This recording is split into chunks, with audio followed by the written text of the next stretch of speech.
미국 정치 이야기 시작하겠습니다. 오늘도 미주 한인 유권자연대 KJC 장성관 사무차장님 연결돼 있습니다. 안녕하세요. 안녕하세요. 워싱턴 DC입니다. 오늘 뉴욕 되게 더웠거든요. 워싱턴 DC는 날씨가 어땠어요? 여기도 오늘 푹푹 찌는 하루였습니다. 이 동부 지역이 전체적으로 그렇다고 하더니만 워싱턴 DC는 아무래도 뉴욕보다 좀 더 남쪽에 있으니까 더 덥지 않았을까. 제 예상은 그렇습니다.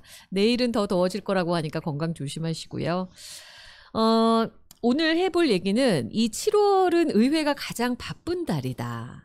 그 이유가 뭘까? 여기에 대한 얘기를 좀 해보려고 합니다. 왜 그렇습니까? 예, 사실 올해만 있는 일이 아니고 매년 7월이 가장 바쁜 달이 되고 있습니다. 한마디로 말씀드리자면 조금 말씀드리면서도 민망하지만 네. 매년 8월은 연방 상하원 의원들의 여름방학이기 때문입니다. 그러니까 8월 통째는 매년 어거스트 리세스라고 해서 네. 의원들뿐만 아니라 보좌관들도 한 달을 통째로 쉬고 또 이때 많은 보좌관들의 인사 이동도 이루어지고요. 대부분의 의원들은 이렇게 지역구를 가는 것뿐만 아니라 피서나 휴가를 떠나는 시간으로 사용하는 경우가 많습니다. 그렇기 때문에 8월 이 여름방학을 사실 희생하는 경우는 굉장히 드물었습니다. 거의 거버먼트 셧다운이 발생하는 정도 위기가 아니면 네. 이 여름방학을 지키기 위해 7월 말까지 중차대한 법안을 모두 통과시키려고 마지막 스퍼트를 올리기 때문에 7월은 매년 연방의회에서 가장 바쁜 달이 되고 있습니다. 그래서 바쁜 달이 되는군요. 8월에 이제 놀려고 7월에 모든 일정을 다 어쨌든 법안을 갖다 통과시키려고 바쁘군요. 근데 이게 또 사실 8월뿐만 아니라 네. 특히 연방선거가 있는 짝수해에는 10월에도 한 달을 통째로 휴회를 하는데요. 이것은 예상하실 수 있겠지만 연방선거가 11월 초에 있기 때문에 네. 그 선거를 준비하기 위해서 모든 의원들이 지역구에서 선거 유세 활동을 할 수 있게 10월 동안 시간을 벌어준다고 보실 수도 있겠습니다. 그럼 올해 10월이 그쵸? 올해 10월이 쉬는 날이네요. 쉬는 달이네요. 네, 그렇습니다. 그래서 올해 하원 캘린더 하원 이 달력만 보시더라도 네. 8월과 10월에는 단 하루도 이 의회 본회의 일정이 잡혀져 있지 않고요. 뿐만 아니라 상임위원회나 네. 다른 산하기구의 일정도 전혀 없습니다. 그러니까 올해처럼 짝수회에는 8월과 10월 한 두 달 내내 특히 의회 보좌관들을 포함해서 워싱턴 DC에 있다고 예상하실 수도 있는데요. 네. 이 10월 같은 경우는 10월의 방학 같은 경우는 대부분의 보좌관들은 이제 자원봉사라는 명목으로 본인들이 지지하는 의원들의 재선 또는 당선을 돕기 위해 선거 캠페인에 무보수로 봉사를 하는 경우도 빈번히 있습니다. 진짜요? 너무했다. 근데 보통 무보수는. 본인이 속해 있는 의원실의 의원의 재선을 돕는 것은 네. 말씀하신 것처럼 조금 도의적으로 또 법적으로 문제가 있을 수 있기 때문에 대다수의 경우는 다른 지역구의 의원, 특히 경합 지역구에서 재선이 어렵게 점쳐지는 의원들의 캠페인에 손을 하나라도 더 거들어주기 위해서 가는 경우가 대다수고요. 그러면 다른 의원의 선거를 도와주러 가면은 그때는 보수를 받아요? 아니요. 그때도 보수를 받지 않고 무보수로 자원봉사를 하고 있습니다. 왜냐하면 의회 소속 직원이기 때문에 그 신분으로 정치 활동에 참가를 하면서 거기에 또 보수까지 받게 되면 선거법 위반의 소지 그리고 또 의회 직원 고용법 위반의 소지가 있기 때문에 100% 일괄적으로 자원봉사 형태로 이루어지고 있습니다. 그러네요. 또 그렇다고 본인의 그 당 소속 의원들이 선거를 하고 있는데 또 가만히 나 몰라라 할 수도 없는 거고 참여는 하되 무보수로 한다 그런 얘기시군요. 그러면 올해는 별로 이렇게 그 회기가 많지 않겠어요? 지금 7월하고 9월, 11월, 12월은 또 크리스마스 연휴 있어서 쉬잖아요.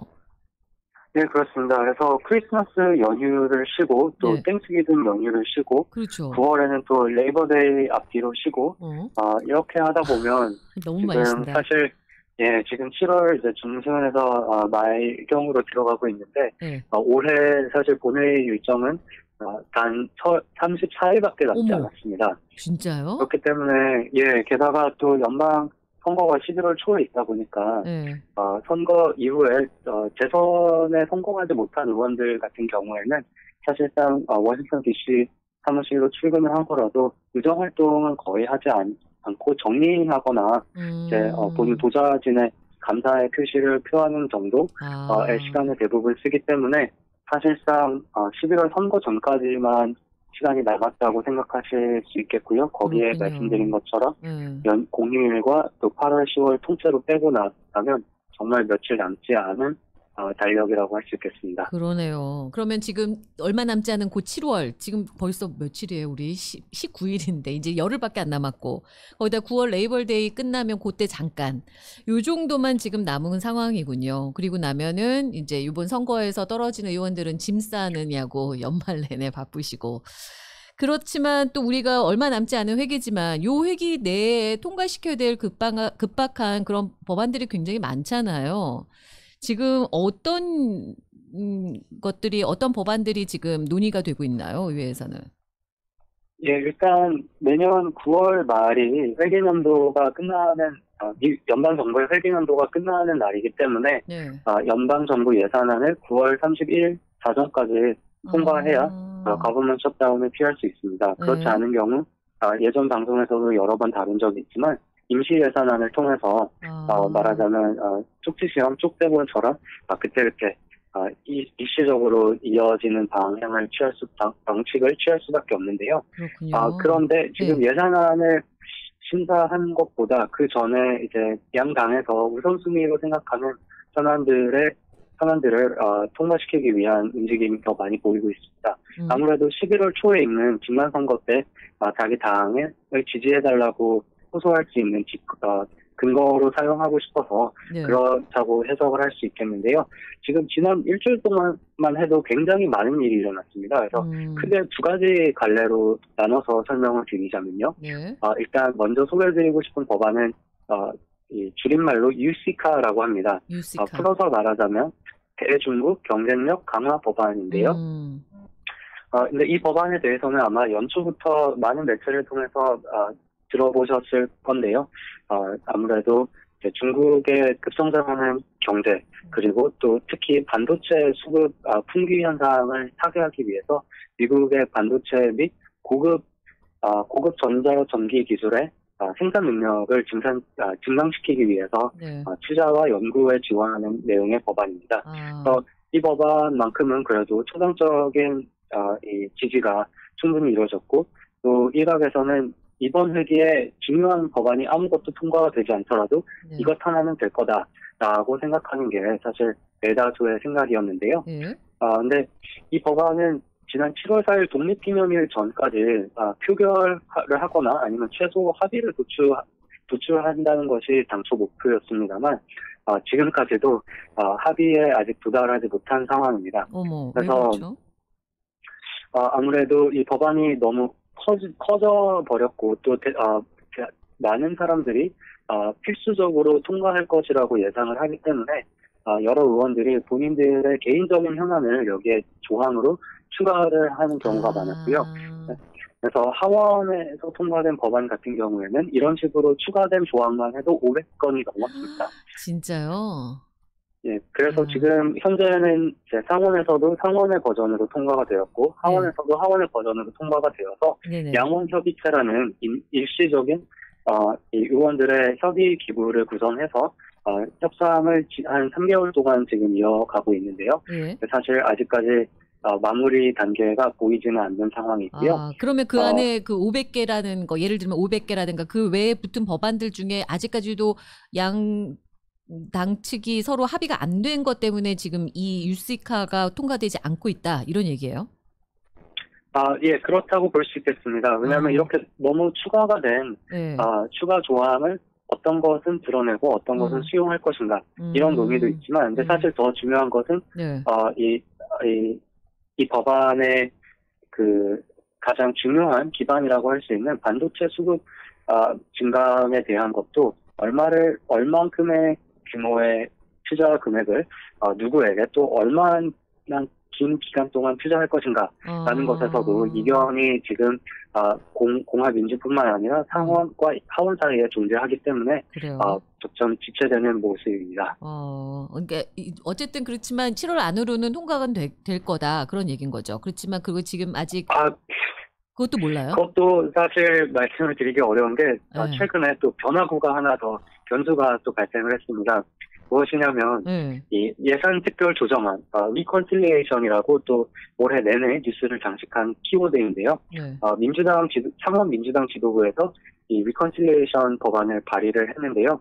이 발의를 하자마자 공화당 원내대표인 미치 매코넬 의원은 이 리컨실리에이션을 발의를 하는 순간 공화당 의원들은 유시카, 즉 대중국 경쟁력 강화 법안에 대한 협상을 중지할 것이다 라고 선포를 했습니다. 왜요? 실제로 협상을 중지를 했고요. 리컨실리에이션은 사실 발의만 한다면 이 다른 상원의 법안과 다르게 단순 과반수, 그러니까 51표의 찬성표만 있으면 통과가 되는 예산안입니다. 그런데 보통의 예산안은 60표 이상이 필요하거든요. 그렇기 때문에 공화당에서 지지를 하지 않는 경우에는 통과가 굉장히 사실상 불가능하다고 볼 수 있는데요. 예산 특별 조정안의 경우에는 민주당 의원들만 합심을 한다면, 그리고 또 중도 보수 성향의 공화당 의원을 한 명만 교섭에 성공을 한다면 통과가 가능하기 때문에, 그리고 그렇게 통과를 하면 이 연방 예산안에 큰 규모를 상원 민주당이 원하는 대로 집행이 가능한 그런 법안이기 때문에 공화당에서는 반대를 할 수밖에 없다고 말씀드릴 수가 있겠습니다. 그러니까 지금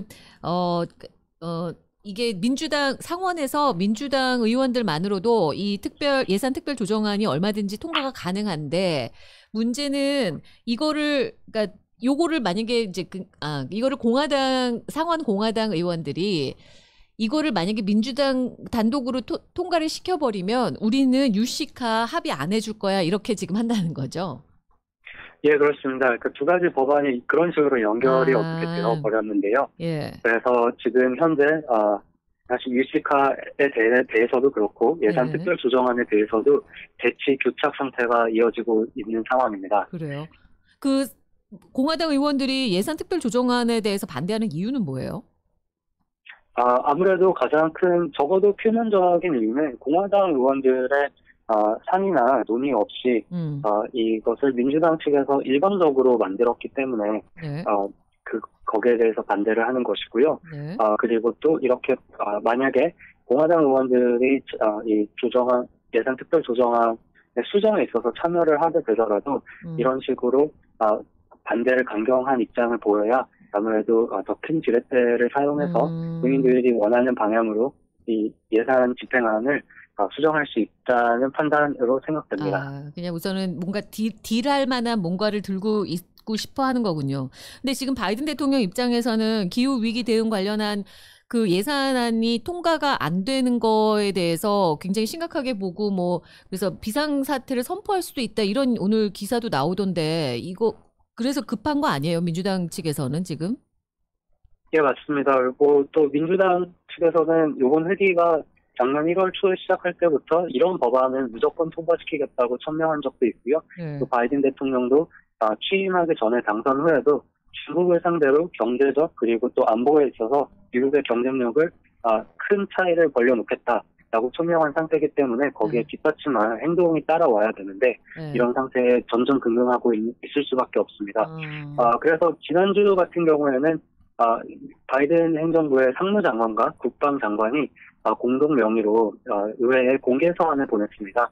그러니까 이 유시카라는 법안이 조속히 통과되지 않는 경우에 반도체 수급 등의 중대한 차질이 발생하고 그렇게 되면 미국 경제와 국가 안보에 막대한 피해와 또 위협이 발생한다. 그렇기 때문에 가능하면 7월 내에 유시카 법안을 통과시켜 달라고 촉구를 했고, 또 비공개로 이 극비 비밀을 공유하면서 이 법안의 통과가 왜 중요한지 설명하는 그런 브리핑까지 또 열기도 했습니다. 그랬군요.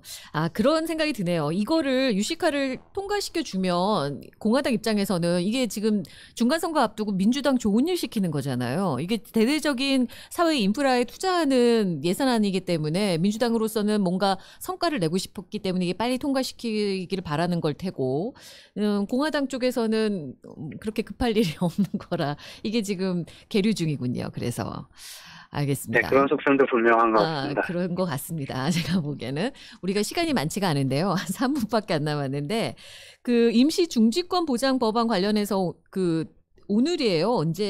오늘인 것 같죠. 그 시위가 있었다고 오늘 그 기사도 크게 났던데 AOC 의원이 예. 사진이 크게 찍혀서 기사가 났던데 어떤 거였죠? 예, 그렇습니다. 예, 오늘도 이 연방 대법원 앞에서 여성의 임신 중지권 보호를 촉구하는 집회가 열렸고요. 네. 이 집회를 통해서 총 16명의 민주당 하원 의원들이 말씀하신 AOC, 알렉산드리아 오카시오-콜체스 의원을 포함해서 체포가 되었습니다. 그런데 이런 집회는 오늘뿐만 아니라 최근에 연방 대법원에서 로데 웨이드 판결을 뒤집는 판결을 발표하고 나서 네. 거의 일주일에 한 번꼴로 백악관 앞이나 또는 연방 대법원 앞에서 계속 지속적으로 벌어지고 있는데요. 네. 그렇기 때문에 이 연방 상하원에 있는 민주당에서는 임신 중지권을 연방법으로 법제화해서 보장을 하자라는 목적으로 법안을 발의했습니다. 그리고 또 마찬가지로 그 당시에 제가 말씀드렸던 로데 웨이드 판결을 뒤집는 판결문을 보면 네. 동성혼이나 기타 권리에 대해서 여태까지 인정이 되었던 권리에 대해서도 판결을 뒤집을 것을 시사했기 때문에 네. 하원 민주당은 오늘 동성혼을 결혼으로 연방법에 의거해서 명시적으로 인정한다라는 내용의 법안을 통과하기도 했습니다. 통과도 이런 했어요? 식으로 예, 오늘 오후에 불과 한 2시간 전에 통과가 됐고요. 그랬군요. 이런 식으로 상원뿐만 아니라 하원에서도 민주당 의원들은 부랴부랴 이런 권리를 법제화를 통해서 보장하고자 하는 움직임에 큰 속도가 붙고 있는 모습입니다. 네. 근데 이제 문제는 상원인 거죠. 이게 상원에서 예, 상원을 통과되는 아무래도 쉽지 않을 거고요. 그리고 설령 통과를 한다 그러더라도 법의 효력이 발생한 뒤에 텍사스 같은 보수적인 주에서 또 대법원에 소송을 걸 수 있는 것도 사실입니다. 그래요. 이제 뭐 올해는 회기가 34일밖에 안 남았다고 앞에서 얘기하셔가지고 뭐 큰 기대는 안 되는 상황이고, 그 한 가지 궁금한 거는 오늘 그 시위 현장에서 AOC 의원이 체포가 되면서 이렇게 물론 이게 뭐라 그러죠? 수갑이 채워진 것처럼 한 거죠. 실제 수갑이 채워진 건 아니지만. 그러면 의원 맞아요? 그게 제가 본 게? 의원들을 체포할 때도 수갑은 채워지는데요. 철제로 된 수갑은 아니고 그 집타이라고 하는 그 플라스틱, 우리 전선을 묶을 때 쓰는 플라스틱 그 타이 그걸로 그런 끈이 있잖아요.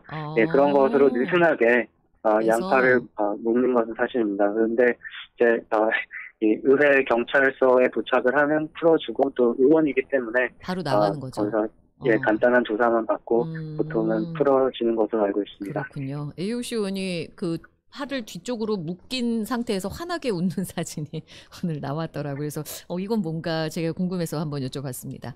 오늘 미국 정치 이야기는 여기서 마무리하도록 하겠습니다. 오늘 말씀 감사합니다. 감사합니다. 네, 지금까지 미주 한인 유권자연대 KAGC 장성관 사무차장이었습니다.